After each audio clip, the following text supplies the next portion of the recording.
Welcome to the world of night. This is a magical place where anything is possible.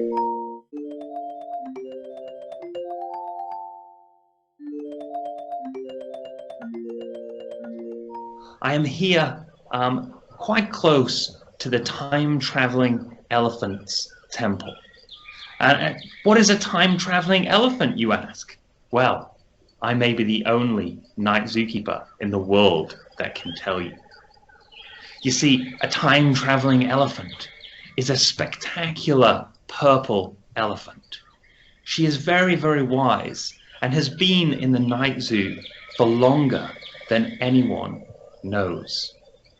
And the time-traveling elephant is a wonderful animal because she knows exactly what's going to happen before it's taken place. So I will often ask the time-traveling elephant for help if I get into any trouble. And we also have thousands of other magical animals in the night zoo. Another which I would like to tell you about is what's called a spying giraffe. Spying giraffes are magical creatures that can turn invisible. And they do this with a very special, potion, if you will. Now, the secret of invisibility is actually, it's a very, very well-kept secret. So I can't tell you today, but maybe I could set you this as a challenge. So to everyone out there listening, I was wondering if you would be able to write a recipe for how you think spying giraffes could potentially turn invisible. There's thousands more animals. We have such animals as Grudge the bear and Bertie the bee, who you will be hearing a lot more about in today's session. We also have an animal called the old sea lion general. Now, he is a wily old animal, and he does enjoy trying to confuse a night zookeeper from time to time. He will often speak in riddles, endless riddles, to confuse night zookeepers. He's had me scratching my head on a number of occasions. In fact, what I would like is, if you could, I would like to get my own back on the old sea lion general. So if you know any particularly difficult and challenging riddles that I could ask him, then maybe you could post those on Twitter or Facebook for me and use the hashtag #AskTheNightZookeeper. And then I will collect all of those riddles and I will be able to share them with the old sea lion the next time I see him. Now, before further ado, I'd like to get on to what we've planned for today. I was speaking with Bertie the bee, who I must say is the Honourable Mayor of Honiton. That's a position he's held for many years now. And I was speaking to Bertie a few weeks ago, and I mentioned that I would be talking to you, and I asked him if he could send me his thoughts on the plight of bees across the world. And he sent me his thoughts, which I would like to read to you now. So here goes. So Bertie begins, "Good evening. What? I'm Bertie the bumbling bee, Mayor of Honiton. Honiton is a lovely little hive, abuzz with activity, and hanging from a particularly beautiful branch of an exceptionally pretty tree in the Whispering Woods. Did you know, that one of every 3 bites of food you eat is a direct result of pollinators like honeybees? No? Well, a pollinator flies around from plant to flower like a friendly postman, spreading pollen and generally being frightfully useful. Without the humble bumble, you wouldn't get any delicious blueberries, chewy cherries, or thousands of other types of fabulous food. Come to think of it, I am rather peckish. But no time for a piece of crumpet just yet. I understand it's Earth Day, a rather serendipitous day to celebrate all of the wonders of the world. Well, I thought I would share with you a splendid story about how we rather stuck it to the evil Lord of Nulth. For those of you who don't know your stinger from your antenna, and must have flown into a few too many glass windows, the Lord of Nulth is a bad man who is building factories of mass-produced robots here in the Night Zoo. Well, one of the things the Lord of Nulth hates most in the world is wild flowers. I must admit, I'm rather partial to a daisy or a piece of cow parsley. So, his efforts to destroy our supply rather put me in a grump.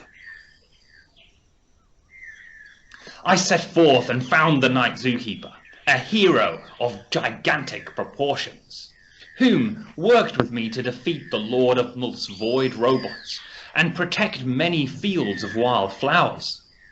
He used his magical teleporting torch to lift the voids high into the air, casting them away from their fields and back into the grey world of Nulth. The Lord of Nulth was so angry that his normally grey skin turned as red as a rose. When the Night Zookeeper pointed this out, the Lord of Nulth's face only grew brighter, until eventually he turned and ran. He had become what he hated most, a beautiful, bright colour.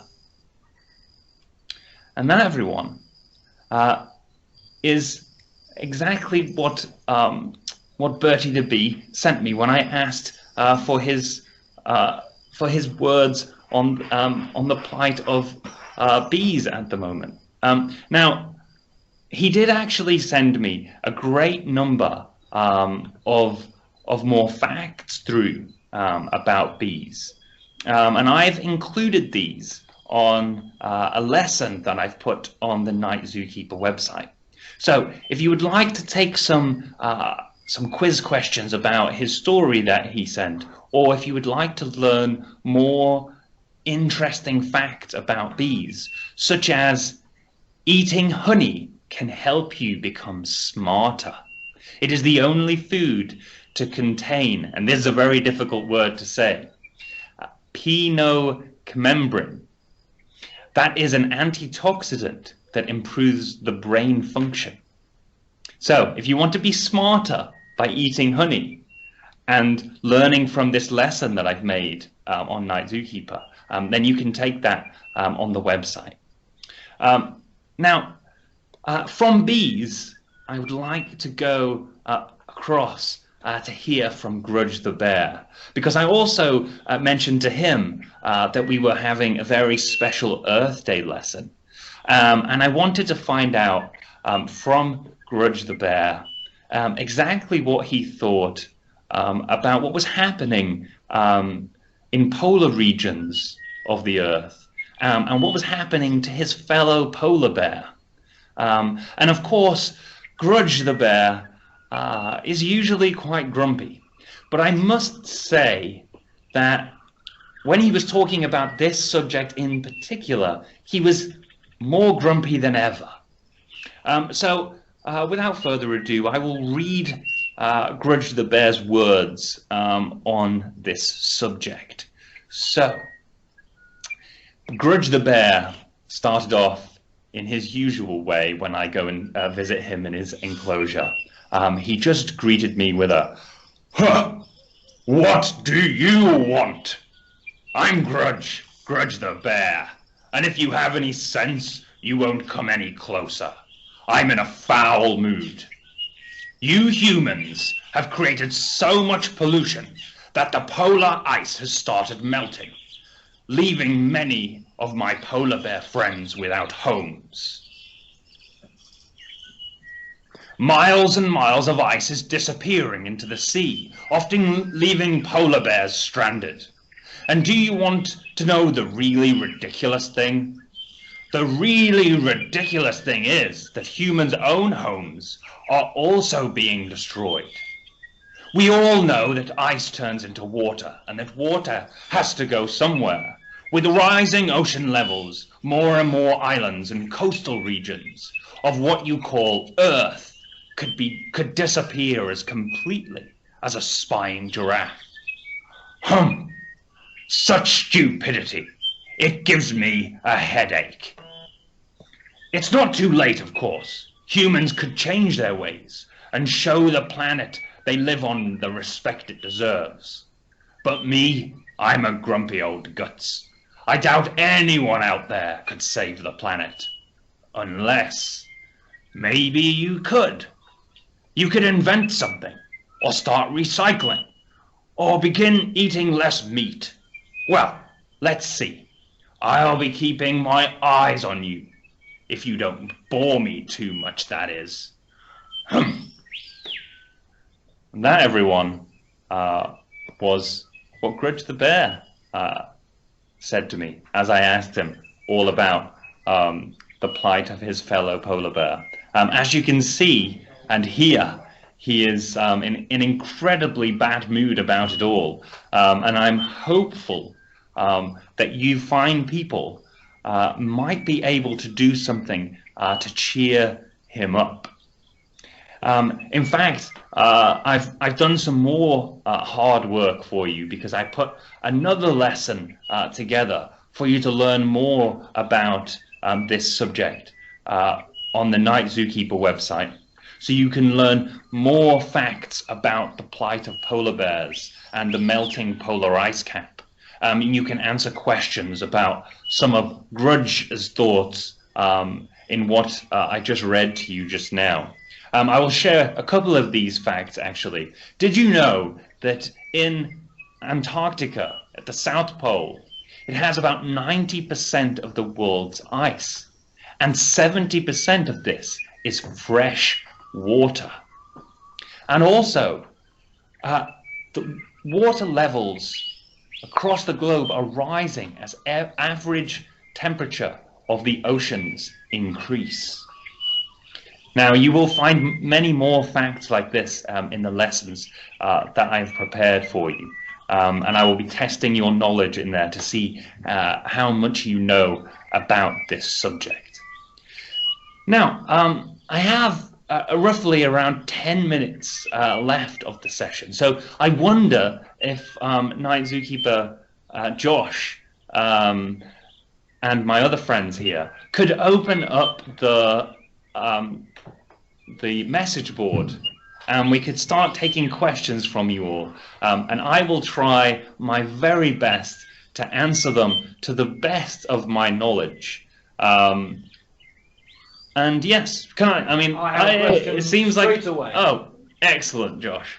Why is Grudge always so grumpy? An excellent question. And this is an easy one to answer. You see, Grudge the Bear, many years ago, had he basically fell out with all of the animals in the night zoo. They just kept doing things that annoyed him, very much like a little brother or sister might annoy you at home. And he got so annoyed that he decided he was going to take himself off and live in what's called the mountain in the sky. And he's lived there ever since, and to be honest, he lives there on his own. He's actually very lonely, but there's no one to really cheer him up. So that's why he's always so grumpy. I hope that question was answered. Was that did that come from anyone in particular, Josh? That came via Twitter. Via Twitter. Yes. Next question, and this one is well, actually we're getting a whole rush of questions. Okay, great. So, hello, my class. Oh no, this is this one. How can we help the animals that are in the desert? An interesting question. Yes. So that question was from, do we know where it came from? I don't know where it's come from, I'm afraid. Okay. Well, thank you for that question. To repeat it was, how can we help the animals that live in the desert? That's a very interesting question. I mean, what I would say about that would be the best way to care for animals is to make sure that you do not disturb their natural habitat. And if you do come into contact with animals that are living in the wild, I would give them plenty of space. Don't disturb them because they have found a way to live in those environments, and that is the way that they enjoy their life, and they will thrive and flourish on their own in those environments. But yeah, thank you for that question. Excellent. Another one just come through. Should we be scared of bees? Oh, excellent. So the question was, should we be scared of bees? And in fact, I put a note in the lesson on the Night Zookeeper website that it's very important when you are around bees to make sure that you are very, very safe. And in fact, bees are very harmless as long as you are not to panic. The best thing I find when I go and visit Bertie the bee in Honiton, if there are bees buzzing around me, I tend to just stay very calm, keep my arms by my side, and the bees generally just fly away. The worst thing to do when you're surrounded by a bee or a number of bees is to start flapping your arms and legs around. In fact, one day, Night Zookeeper Buzz did this very thing, and he ended up getting stung. So now we know that my approach of being calm, keeping my arms by my side, is the best way to not anger and aggravate a bee. Very good. I've got a question from Miss Crump in Washington, D.C., who asks, on behalf of Felix in her class, how many mystical animals do the Night Zookeepers know about? Wow. Thank you for that question, Felix. How many animals? So right now, the last time we checked, all we can say is there are over 1 million magical animals that live in the night zoo. But this is a particularly tricky thing to keep track of because magical animals are created all of the time. We probably get an animal every minute that enters the night zoo. So, as you can tell, this is particularly difficult for us to keep track of, and also it's difficult for us to care for all of these animals, which is why we always need to carry our teleporting torch, which helps us to get around the night zoo very, very quickly. But thanks for that excellent question, Felix. Next one, from Mrs. Myers. Question is, what is causing the polar ice caps to melt? Oh, excellent question from Mrs. Myers. Yes. So Mrs. Myers' class, thank you for this They're question. rock stars, apparently. Mrs. Myers is rock stars. Okay, excellent. So the question was, what is causing the polar ice caps to melt? Well, there's a number of factors involved here, but I think what we need to be taking direct responsibility for is the things that humans are doing to contribute to the melting of the polar ice cap. For example, if you, when you're at home, the things that you can do to do your part to help maintain the polar ice caps is to do things like make sure that you don't leave lights on in rooms that you're not using. Make sure you turn the TV off if you're not watching it.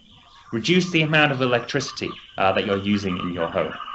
You could also do things like instead of traveling in the car, you could ask your parents to walk to school with you, which saves on burning additional gas that you don't really need to use. So doing little things like that can really help prevent the situation that we have currently with the melting of the polar ice caps. But like I said, there's lots more tips like that in the lessons that I have created for you to do on the website. Do we have time for maybe 2 more questions? 2 more Josh? questions. Okay. Well, one question that's come up a fair amount, I have to say, is what can the kids out there do to make Grudge the Bear happier? We've had some suggestions on Twitter. Okay. He's obviously a bit of a grumpy bear. They're asking for suggestions to improve the mood of Grudge the Bear. This is an excellent question. It's one. So I'll just repeat that just in case you didn't hear. What can we do to help improve the mood of Grudge the Bear? I think, if you did some of the things that I've just mentioned, that would certainly cheer him up. But bear in mind that I have been trying to cheer Grudge the Bear up now for about 5 years, and I've yet to be successful. During that time, I think I've managed 1 smile out of him, and that was when I told him a particularly funny joke. In fact, if you would like to send us jokes for Grudge the Bear, you can do that, and I will pass them along if you think you've got a particularly funny one that might cheer him up. But yes, 1 more question. Okay, last question then. I can see we've had a really interesting question here from Team SISD. This is Jimenez, who asks, what animal is the most magical animal in your zoo? I can see lots of them in a huge, amazing-looking library. So fantastic. We've got people from all over Twitter. Excellent. So, Mrs. Jimenez's class, what is the most magical animal in the night zoo? Well, we've got, there are probably too many to mention, but I do have a couple of favorites. The first one being one that I've mentioned already, the time-traveling elephant. I think it's absolutely incredible that an elephant is able to travel in time, and I don't know how you would get much more magical than that. But there are, some spectacular animals here. One of my other favorites is an octo cow, which is a mixture of an octopus and a cow that can produce various different flavors of milkshake. It's incredible. And we've got zebras that instead of black and white stripes, they have multicolored spots. Amazing amounts of magical animals. I will try and share more of them with you, and more pictures of magical animals in the follow-up to this session.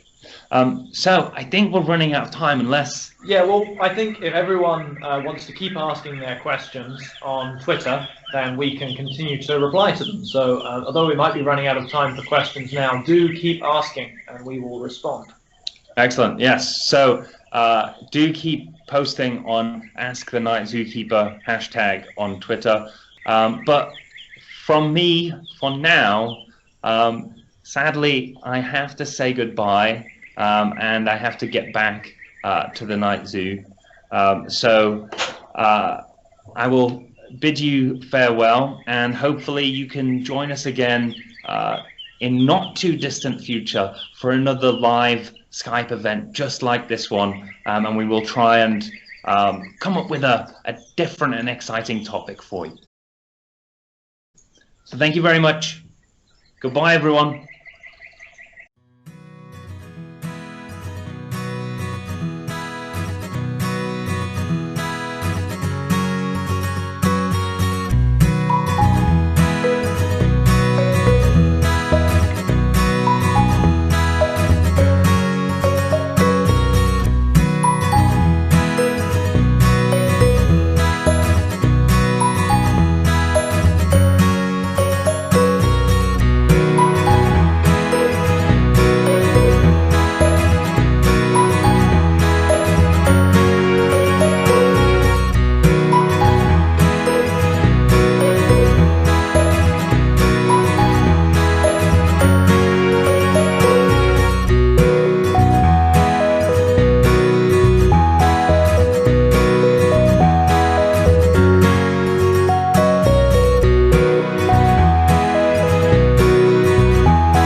Welcome to the world of the Night Zoo.